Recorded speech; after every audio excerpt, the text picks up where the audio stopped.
Hi, my name is KHAIRUL HAKIMI, and now I will presenting about project overview. Personal finance is an important life skill, especially for young adults who are just beginning to manage their own money.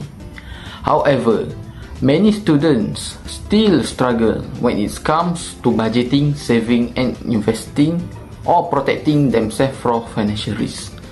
This project introduces an innovative way to improve financial literacy through a board game. Instead of just learning passively, players actively experience financial decisions in a fun and interactive way.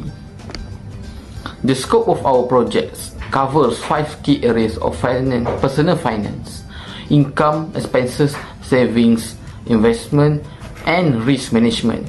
Combining these elements, the game reflects how real-life financial choices shape our financial behavior. Ultimately, our goal is to raise awareness, encourage critical thinking, and inspire good money management habits among players. My name is Adam bin AZHAN. For the project descriptions, the game title is Financial Freedom Challenge. Theme for this game is personal finance and money management, such as savings, investment, insurance, and expenses. Purpose for this game is to help players understand financial decision making in a fun and interactive way. Target players for this game is 3 to 6 players that age around 18 plus, and this game board focused especially for students. Game material for this game board is this board comes with more than 40 spaces that come with income, expenses, investment, insurance, risk and reward, and event and scenario. For the 6 players, they got 1 tokens for each players, and it come out with 1 dice. For the cash notes, it got 10 ringgit up to 1,000 ringgit. It has 20 risk and reward cards, 20 event and scenario cards. It also got budget tracker sheets for 20 rounds. My name is HAZIQ from ASHARI, and now I will be talking about objective and outcome of the game. First, we have teach financial literacy. The game enables players to learn concept of saving, budgeting, investing, and insurance in a fun way and engaging way, and demonstrate the effects of our financial choice on long-term wealth. Next one, we have simulate real-world experience by traveling around the board and encounter income, expenses, risks, and rewards. Player experience the real-life financial hurdle encountered every day in a safe environment. Next, we have promote strategic thinking. Player learns the importance of thinking ahead to reach financial goals by deciding between saving or investing and buying insurance or taking on risk. Now, let's move on into the outcome. The first one, enhance money management skills. The player will gain important skills in understanding budgeting for income, spending, and savings through the budget tracker, which establishes that financial organization can be beneficial. Second one, we have improve decision making. The event cards present dilemmas that test the player short-term satisfaction idea against long-term wealth growth in order to develop critical thinking skills.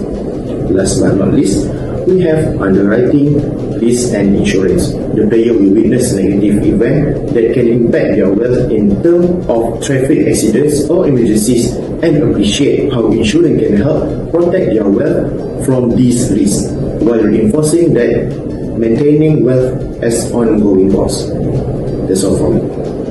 Hello, I am AKIF, who will continue the part on how to play the game. At the beginning of the game, each player starts with 5,000 ringgit in cash.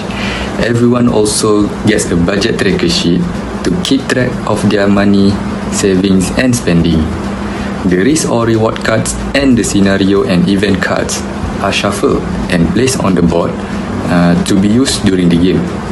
This setup makes sure that every player is ready to start, and the game will have surprises along the way. During the game, players will take turn to rolling the dice and moving their tokens. The space they land on will tell them what they have to do. If it's an income space, they earn money like a salary or profit. If it's an expenses space, they have to pay bills or other costs. On insurance space, they can buy health or life protection to prepare for the future risk. If you land on the risk or reward, means you need to drawing a card, which can either help them gain money and asset or cause them to lose some. On scenario and event space, players face real-life situations such as getting a bonus or dealing with accidents. This makes the game fun and realistic because the player will never know what will happen next.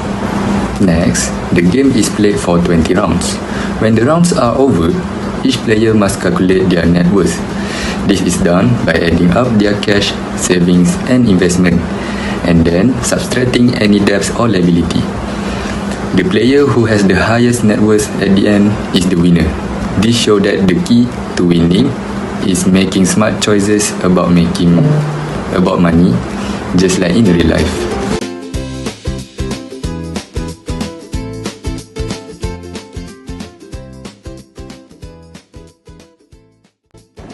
Alright, this part of the game is called Risk or Reward. Here, player will pick a card that can either give them a reward or cause a financial risk. For example, a car accident will cost 3,000 unless you have insurance. Next, you might receive an unexpected gift from family worth 1,000. Next, a hospital bill could be Rm2,000, but insurance can help cover 70% of it. Next, if the market booms, your investment increased by 2,000, or you might get scammed online and lose Rm800. So basically, these cards show how real life situation can suddenly affect your financial status, sometimes in a good way and sometimes in a bad way. Hi, my name is ALYA FARZANA and I'll continue with the scene and scenario. So I'll give 5 examples for this card. So this card may involve choices where players need to make a decision. First, you buy a car. So they have 2 options, whether they want to pay by cash, which is Rm10,000, or make a loan by pay Rm2,500 each round for 4 rounds. Number 2, family emergency, whether they want to pay Rm3,000 or borrow 3,000, loan to repay later. Number 3, invest in education. If they pay Rm2,000 now, their salary will increase by Rm1,000 for the rest of the game. Number 4 is luxury temptation, which is buy branded good. They have an option whether to pay Rm2,000 or skip. Number 5 is laptop upgrade. If they pay Rm2,000 now, their productivity will boost, which is their salary will increase Rm1,000 for 3 rounds. Through this project, our group gained a lot of valuable insights. Even though our board game was only developed at the idea stage, the process of designing it helped us apply what we've learned about personal finance in a creative way. We had to think about how to turn topics like income, expenses, saving and investments into game mechanics that are simple, fun but still realistic. One of the biggest lessons we learned as creators was the importance of teamwork. Everyone contributed different ideas, and through discussion, we managed to combine them into one clear concept. We also improved our problem-solving and communication skill while trying to balance the educational and fun aspects of the game. For players, the expected lessons are also very meaningful. By playing the game, they will experience how financial decisions can affect their long-term stability. They will see the importance of saving, being prepared for emergencies, and managing risk before making investments. Overall, this project showed us that financial literacy doesn't always have to be serious or theoretical. It can be taught in a fun, interactive, and engaging way. And that was the biggest takeaway for us. So that's all from me. Thank you. I'll be passing the presentation to the next presenter. Hi, my name is MOHD NABIL bin MAHMUDIN. So today I'm going to present about future improvement. Okay, next is I will explain the future improvement we can make to enhance our personal finance board game. Firstly, digital integration. One of the main improvements is digital integration. A mobile app or online version of the game can be developed. This will increase accessibility and allow interactive features such as automatic tracking and virtual play, making the game more engaging. Next is expanded financial scenarios. Second, we can expand the financial scenarios. Additional editions could cover more complex topics like taxation, inflation, loans, retirement planning, and even economic recessions. This would give players a more realistic experience of managing finances in different situations. And the third one is customization of difficulty levels. We can introduce customizable difficulty levels with beginner, intermediate, and advanced modes. The game can cater to a wide range of players, from those just starting to learn about money to those with more advanced financial knowledge. Next is real-world financial data. We can add real-world financial data, for example, including updated information such as average incomes, housing costs, and insurance expenses. By keeping the content relevant to current economic conditions, the game feels more practical and realistic. Fifth, collaborative learning element. We can include a collaborative learning element. Players could work together towards a shared financial goal, such as saving for a project or managing a household budget. This promotes teamwork while teaching valuable lessons about shared responsibility. And last but not least is feedback and progress tracking. After each game, players can reflect on what went well, what could improve, and how their choices impacted outcomes like net worth. This feature helps reinforce learning and encourage better decision-making in the future. In short, by integrating digital tools, expanding scenarios, adding flexible difficulty levels, using real-world data, encouraging collaboration, and providing feedback, we can make the board game not only more enjoyable, but also a powerful tool for financial education.